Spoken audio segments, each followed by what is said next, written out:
Saudi ജയിലിൽ കഴിയുന്ന കോഴിക്കോട് സ്വദേശി അബ്ദുൾ റഹീമിന്റെ ജയിൽ മോചനവുമായി ബന്ധപ്പെട്ട കേസ് റിയാദിലെ കോടതി ഇന്ന് വീണ്ടും പരിഗണിക്കും. ഇന്ത്യൻ സമയം ഉച്ചയ്ക്ക് 2 മണിക്കാണ് കേസ് പരിഗണിക്കുക.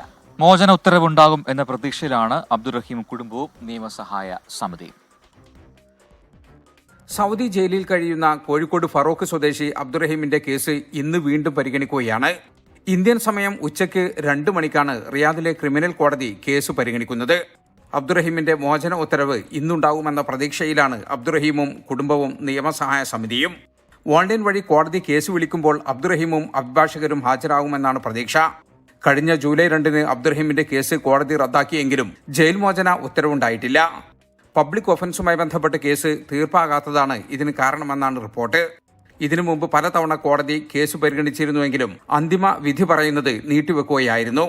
സൗദി ബാലൻ കൊല്ലപ്പെട്ട കേസിൽ കഴിഞ്ഞ 18 വർഷമായി റിയാദിലെ ജയിലിൽ കഴിയുകയാണ് അബ്ദുറഹീം. 24 ജിദ്ദ.